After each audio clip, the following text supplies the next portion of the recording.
Hey everybody, welcome to the DBC pod. This is Jason and Phil. Loki episode 3 already. I felt like it just started last I week. know. We're already halfway done. It's In, kind of crazy. interesting episode. hmm What was your first impression once you saw it?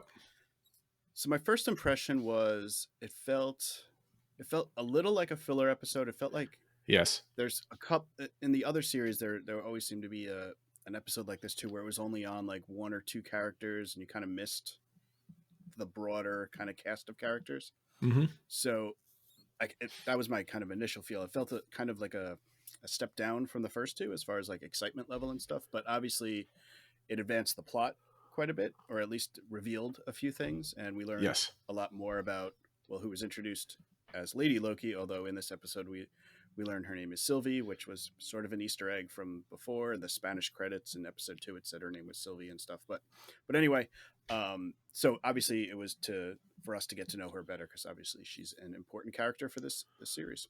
Yep. Here's a couple things just right off the bat. I love the intro and the outro music. I commented as Yes. we were watching it. hmm The intro music, Searching for Nirvana, which is basically searching for heaven, searching for that perfect place. Sylvie's searching for the timekeepers. Loki's just searching for something. And maybe towards the end of the episode, they're searching for love. I don't know. So I thought that was really cool. And the outro music was Dark Moon, obviously, hmm because the moon's coming down and crashing. And everything is going to pot, which is very, very bad for our two favorite characters in the show.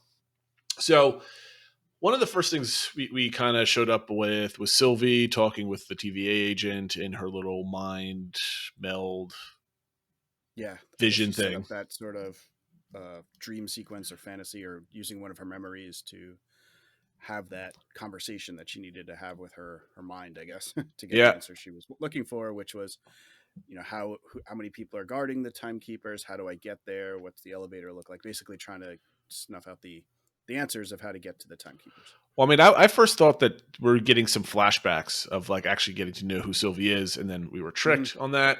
Yep. But here's the question: like, why do the timekeepers need to be guarded? That's my Yeah, I question. mean, we saw that even from the earlier season episodes, right? Because Mobius wanted to go see them, and Renslayer wouldn't let him in. Like, no, no, no, you don't get to see them or something. For some reason, they're being protected or hidden. It's man We behind the don't really know curtain, that my yet. friends. It's Wizard of Yeah, whether Oz it's a Wizard time. of Oz thing or whatever it is, but there's some way that they're not granted. People aren't granted access to them.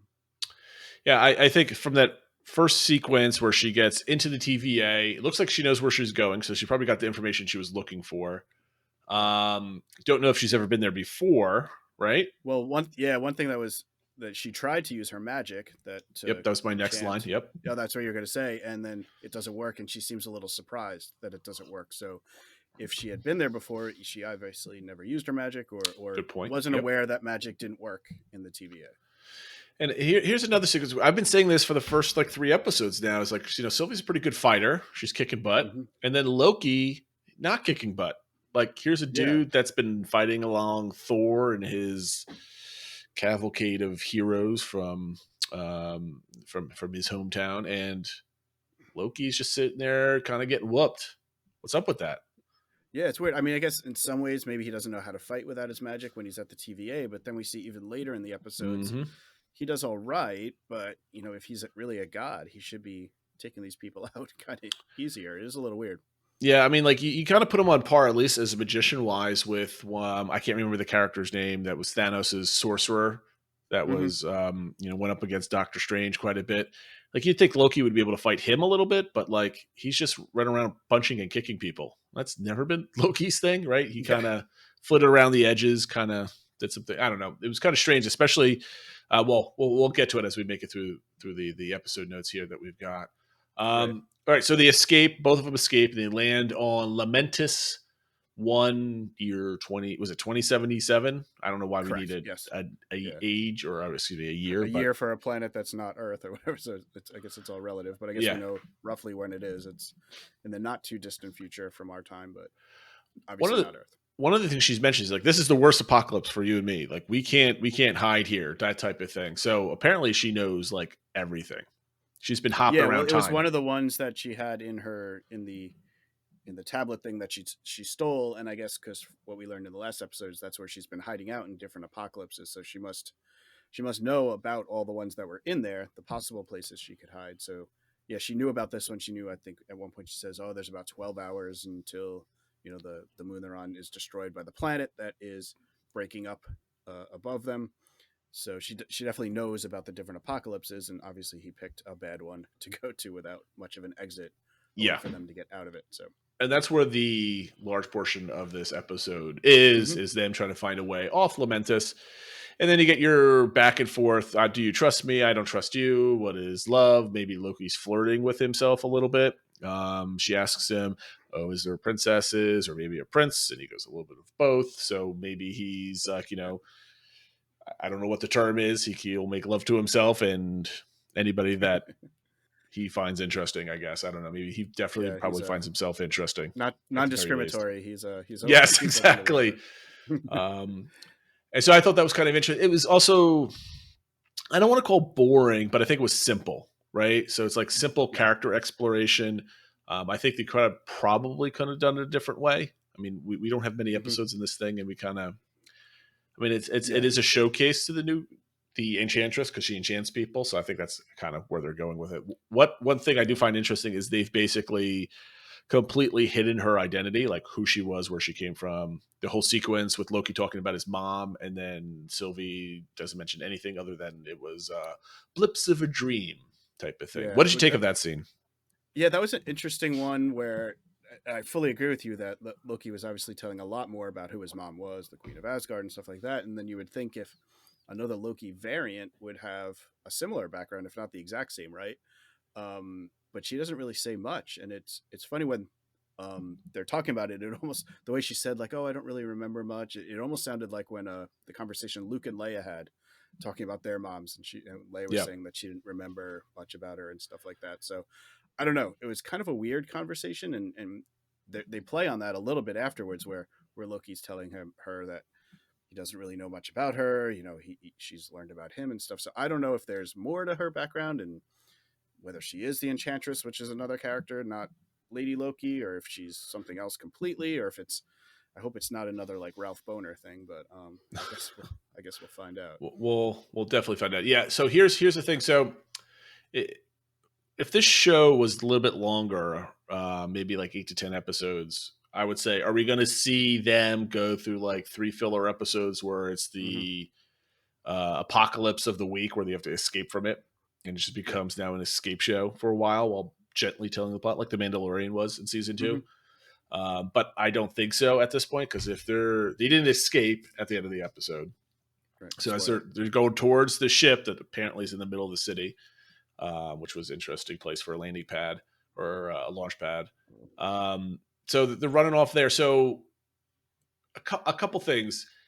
Is Loki, did he really destroy the temp pad or was that an illusion that he created? Yep. Or is the Enchantress really just messing with Loki to get more information out of him and she really did enchant him and this is just one of those mind dream things? Right. Is this some memory thing that she tapped into or something like that? Yeah, that was Who's one of my first thought was because he seemed kind of like nonplussed about the tablet thing being broken. It was like it was no big deal. So it did go through my head was that a fake one that he created and he actually still has the real one. But I don't know. But then at the end, he seemed to really want to get on that spaceship. So I don't know. Yeah, I mean, Loki likes to play the long game. Hmm. Sylvie is supposedly a Loki variant. I don't know if that's true or not, but that's what people say. So who's fooling who? I think the mind games are going to be interesting. If I had to guess, like first impression, not really thinking about it because I just finished watching the episode 10 minutes ago with you. That I think the beginning next episode we're going to find out that somebody's been tricking somebody Yeah, I think because so. there's no other way to escape other than it's actually not real in some Yeah, the fashion. only other thing I could think of is somehow some other agents from the TVA figure out where they were and they show That's up true. and take them back. That's the only other way I could think about them surviving. But otherwise, there's no way off the planet, and yeah, so otherwise it's got to be somebody's tricking somebody, or else somebody else comes to. I guess does the TVA have a technology where they're able to track Loki through all the different multiverses? Because right now Yeah, there's like 1,000, not 1,000, but like 20 something Nexus events going on simultaneously. Yeah. So are they sending them to everyone and then searching for Loki and everyone? The TV agents don't seem very competent enough to actually do that. Yeah, who knows? I don't know if they put a like a tracking device on him or something. I don't know. But maybe So they just track overall, it. what do you think is the purpose of this episode, in your opinion? Well, I think it was to introduce Sylvie and get for the viewer to get to know her. And then the other big thing that came out was in their conversations when they were talking about the TVA and the agents and stuff like See, your that. notes are exactly like mine, and they're Yeah, independent from each other. Go ahead. Yeah, I know was exactly what you're saying. that Sylvie said that they're not, when Loki was talking to Mobius, Mobius said that everybody that worked for the TVA was created by the Timekeepers, and Sylvie said no, they're not. They're variants that were trapped in Mm-hmm. the caught in the timeline and then had their minds wiped or whatever and were converted. And I think that does kind of help explain maybe why some of them aren't that good at their jobs. Like we Yeah. talked about in the past, when they show up and they're not really good at fighting or anything. It's like, oh, okay, well they weren't created that way. They're just kind of forced to do some job they probably weren't trained for. But obviously that reveals a lot, and I think it's to sort of reposition the whole thing of, okay, the TVA isn't what they say they are. The timekeepers aren't what they're telling us they are, and they sort of become the, I don't know if the enemy is the right word, but the goal is to really find out what's really going on and sort of disrupting what they're doing, because they're obviously not telling the truth. So I think that was a big part of this episode, was to sort of reposition it, Mm-hmm. and make it so Loki's not the bad guy. And Sylvie's not necessarily the bad guy. They're gonna work together to take down the TVA, because it's not what they say they are. There's more to it than that, and they'll probably convert Mobius, who perhaps he was a variant that was taken out of the '90s from his An infinity power jet jet skis ski. and stuff. Yeah, exactly. But I guess we'll see. Now, I think what we're going to learn is like you could see the plot line kind of unraveling, not unraveling, Yeah. coming into focus, right, for the rest of the second half of the series. Um, Mm-hmm. Loki wants to take over the TVA, not to destroy them, but to learn of their power and take advantage of it. And then, because he's always attracted to power, right? Yep. And then Sylvie wants to destroy the TVA for unknown reasons at this time.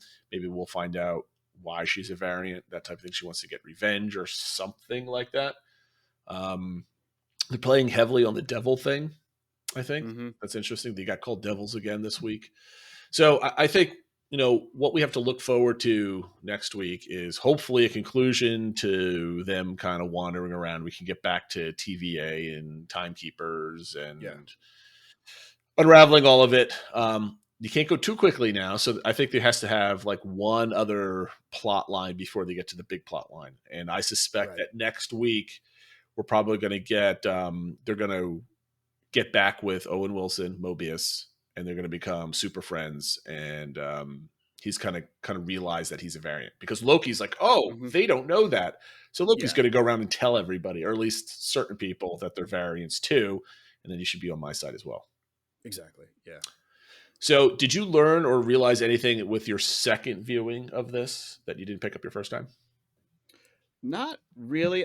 There was a couple things that I wanted to look at again to see if it looked differently to me, and one specific thing, which was one other note I had on here, is sometimes it seems like Loki has powers we don't realize he has, or something that we've never Yep. seen before, and that was really relevant or present to me in the sort of the final scenes when a building is falling down, Yeah, I and saw the same thing. he's like, I've got this, and he looks at the building and he does kind of a hand motion, and the building stops from falling down, almost hitting him, and sort of goes back to where it was. And I don't know if that's a power Loki has. I don't know if that's, to get to your point, is this like more of a dream sequence, not real? The other thing, and I'm not saying I came up with this, but I've seen people chatting about, was earlier in the series we saw that whole draw of Infinity Stones, and he had picked up a green one, a Time Stone. So he might still have it, and now that he's not in the TVA, he could use the Time Stone, and that's what he was doing there, was Mm. resetting the building back. I did not notice that. He stole a time stone when he was running around. Well, we didn't necessarily see him like put it in his pocket or anything, but he picked one up when he was like Ah, looking through the drawer. So I'm assuming he kept it because it's Loki. He's always keeping Infinity Stones. yeah, of course. So if he had it, maybe that's what he's using. But again, that would be another thing that he's Hmm. obviously kept secret from Sylvie, right? That he has an Infinity Stone on. And But maybe I that's don't how know. they get out. That was kind of an interesting scene where I wanted to look at it. Did it really reset? And it did really kind of look like the building reset, like it was going back in time. So I don't know. Oh, okay. Because I was thinking that he doesn't have this power, but because the whole thing's an illusion anyway, and he controls illusions, he was able to just kind of Yeah, reverse the illusion. it might be that, but there's definitely something with that because we've never seen any power like that. Yeah. And he kind For of, to Loki in me, the did he past. do it? Did he do a hand gesture when he did it? Because it looked like he just He kind of did looked up and went, and went by. well. He did kind of like a swiping of his arms, or he did something with his Like he arms to like say like opened I got himself this. up to do Yeah, something. something Okay. Yeah, that's what I exactly. saw. Yeah. Okay, so now these are questions that obviously we all came up with. These are original ideas to the DBC podcast, obviously. Yes. Yeah, nobody's thought of All that right, before. we're going to wrap it up here. It was a simple episode. I don't think we have to go on and on about it. We hit the 15-minute mark, which is right on the spot. Make sure you subscribe to the channel and like all the videos. And if you're listening to this, hop onto our YouTube channel because Yes. we're talking to each other, and you can see that. You can see both our handsome bearded faces as we discuss Loki and everything else. So, with that being said, we'll see you guys in a few days when we do the weekly show. And in the meantime, have a good one, everybody. Take care. Take care.